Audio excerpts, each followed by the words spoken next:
Assalamualaikum warahmatullahi wabarakatuh. Oke saudara-saudara, to the point saja kali ini karena kerjaan kita banyak. Langsung kita sampaikan kepada saudara-saudara. Saya informasikan kepada saudara-saudara bahwa kali ini saya memperlihatkan kepada saudara inovasi, solusi baru, penemuan baru, eksperimen baru, dan modifikasi baru dari sebuah roda 3. Nah ini saudara, kalau dalam sepeda motor pada umumnya, ini untuk penyaluran tenaga dari depan ke belakang. Nah ini kan ada karetnya. Nah ini loh saudara, ini tempatnya kan di sini. Tempatnya ada di sini. Ini tidak lain dan tidak bukan untuk meredam dari hentakan yang kasar, gerakan dari depan ke belakang. Sehingga di saat kita masukkan, kita genjot, lah ini teredam ini.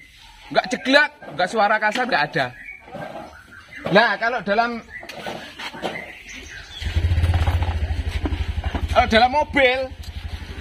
mobil itu kampasnya supaya penyaluran tenaga dari mesin ke roda itu kan melalui transmisi.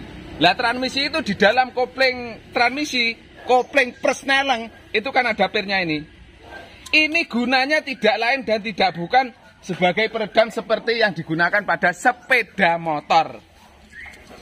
Nah, kalau roda 3 berdasarkan pengalaman yang sudah lalu, berdasarkan evaluasi rakitan-rakitan yang terdahulu, nah saya menemukan sebuah solusi supaya getaran suara berisik yang ditimbulkan oleh gearbox itu bisa terserap, bisa teredam. Penemuan kita adalah seperti ini saudara. Ini bagian dari sini. Nih. Itu bagian untuk meredam dari getaran sekaligus suara berisik yang ada di gearbox. Karena rakitan terdahulu itu kan suaranya berisik. Nah saudara-saudara yang telah berpesan kepada kita yang suaranya berisik bisa mengadopsi, bisa mengaplikasi, bisa menggunakan teknik semacam ini, solusi semacam ini. Ini saya tunjukkan caranya. Nah, kita buatkan bentuk semacam ini. Ini karet.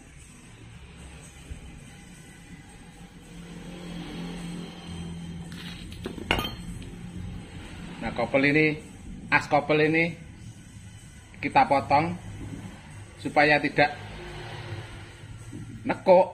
Nah, ini dikasih pipa.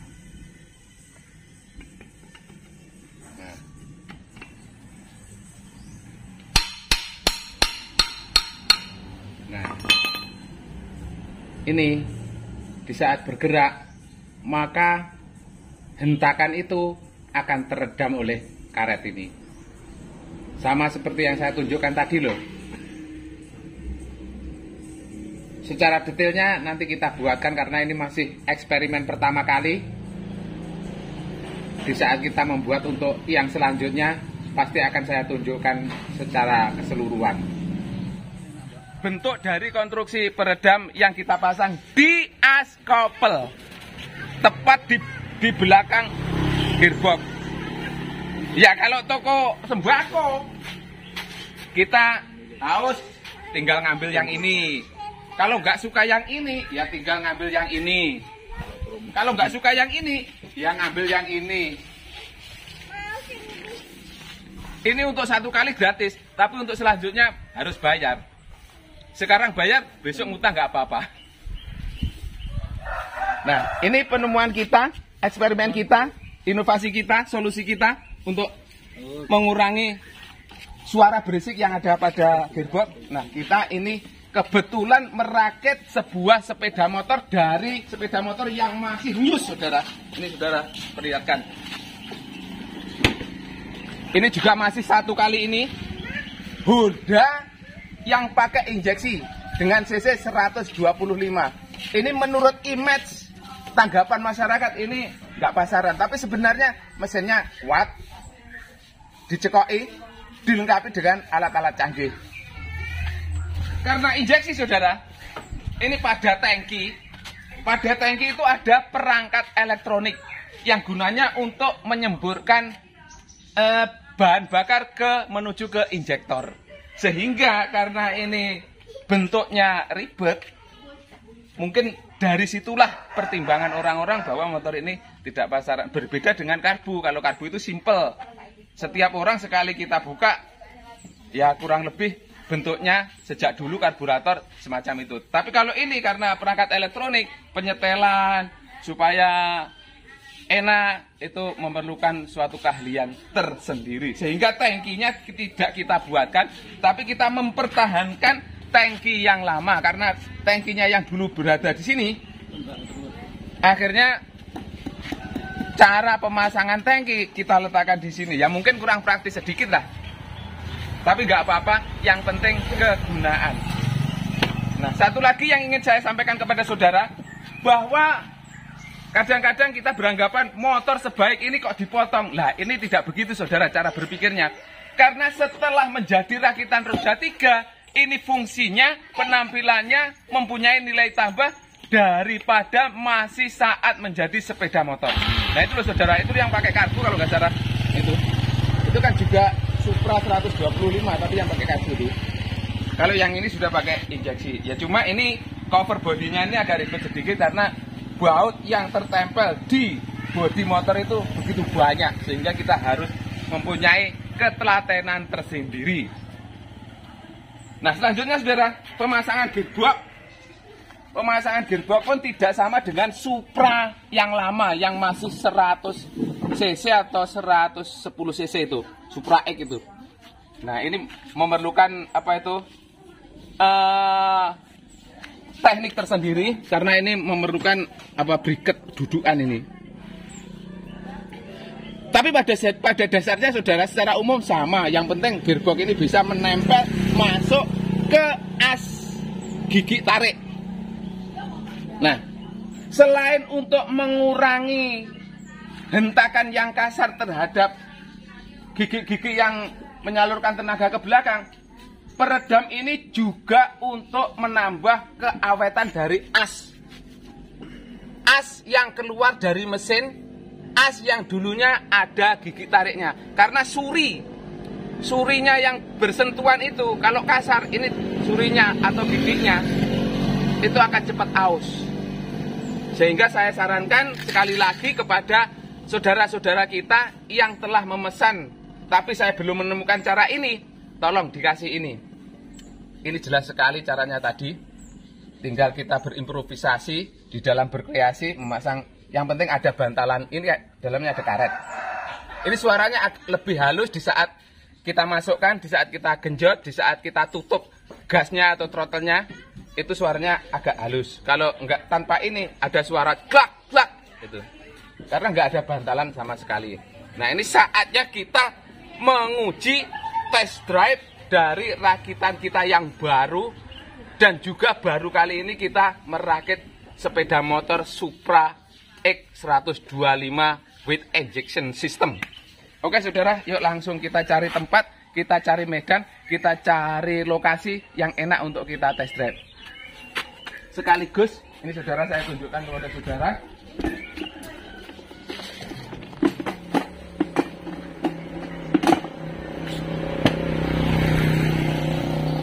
Pertama fungsi rem saudara. Coba perhatikan di sana.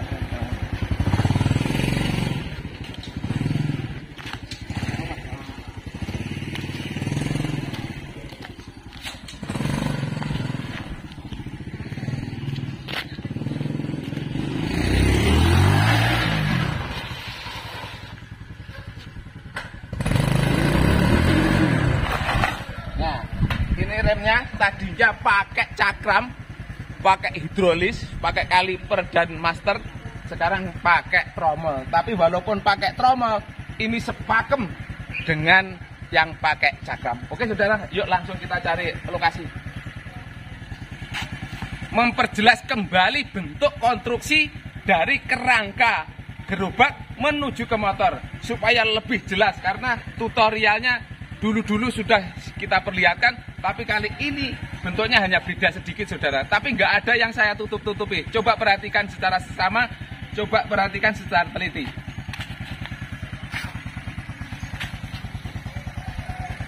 Nah ini bentuk konstruksinya. Nah, nggak apa-apa kita gulingkan. Ini dari sisi kanan, lalu dari sisi kiri.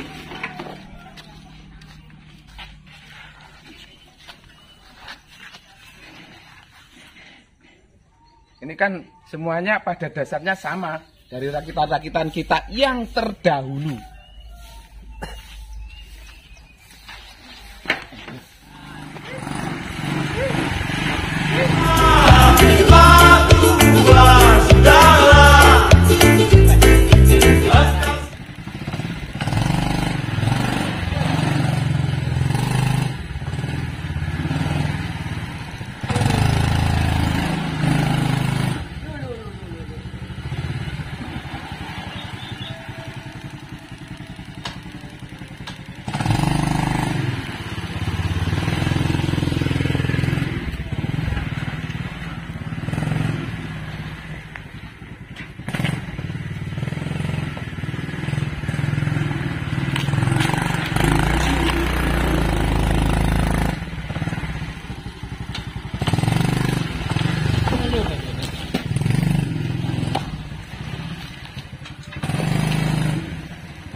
Raket apa kuno?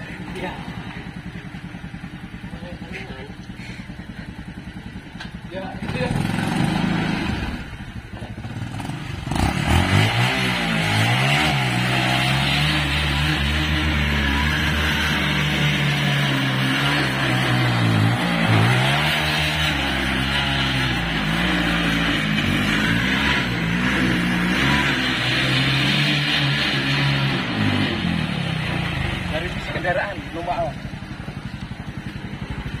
Aku kebetulan loh, untuk harap, kebetulan.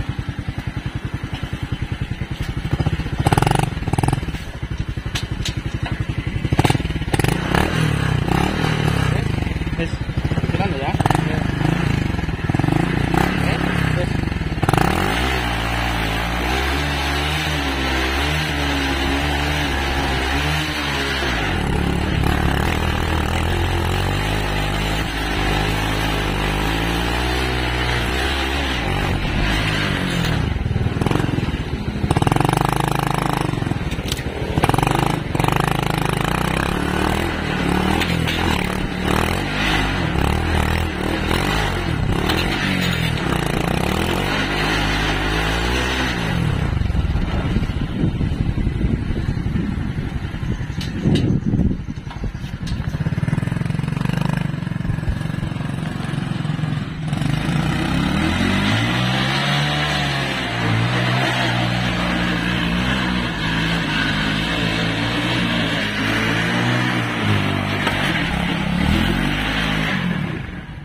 Sudah terlanjur kita pegang, tapi ternyata saya takut sawanan, saudara.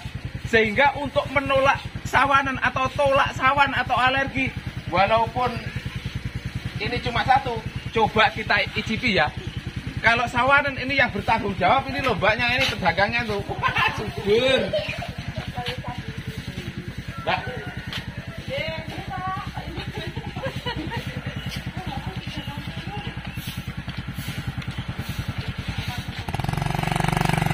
Inilah saudara, tempat di sekitar saya, kalau di sawah, aktivitas dari saudara-saudara kita di dalam memperjuangkan kesejahteraan hidup, semuanya ke sawah, tapi badannya sehat daripada orang-orang yang pekerjaannya memegang pulpen. Ini masih sehat ini karena sudah pagi sekali dia sudah menggerakkan badannya, keringatnya keluar. Nah, keringat keluar, kalori terbakar. Nah, inilah untuk menjaga kesehatan sekaligus mempertahankan kelangsungan hidupnya. Kalau di daerah saya, saudara, obahnya pakai gledekan, saudara.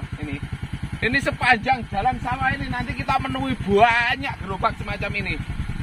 Kalau saudara kita yang ada di Klaten, ada di Sleman, namanya songkro. Kalau di sini gledekan atau gerobak atau apa itu angkong apa tuh. Itu namanya banyak, tapi intinya sama, gerobak tarik. Oke saudara, yuk kita lanjutkan perjalanan kita.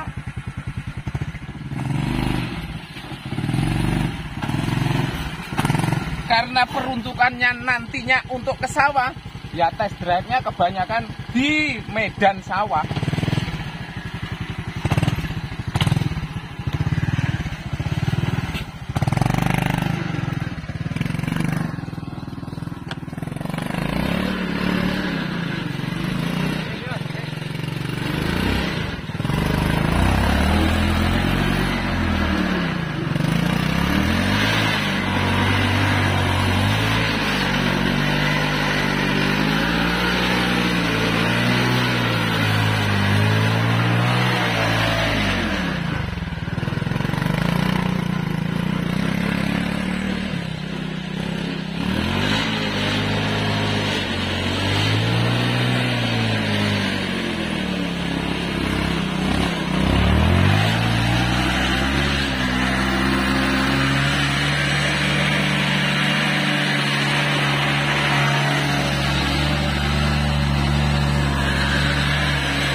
Nah, karena medannya berlumpur, ya kita seperti sunggokong.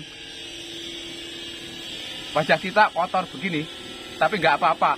Ini untuk mengetahui dari fungsi segala spare part bagian yang kita pasang di roda 3 ini. Oke saudara, kita lanjutkan.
Waduh, nyangkut saudara.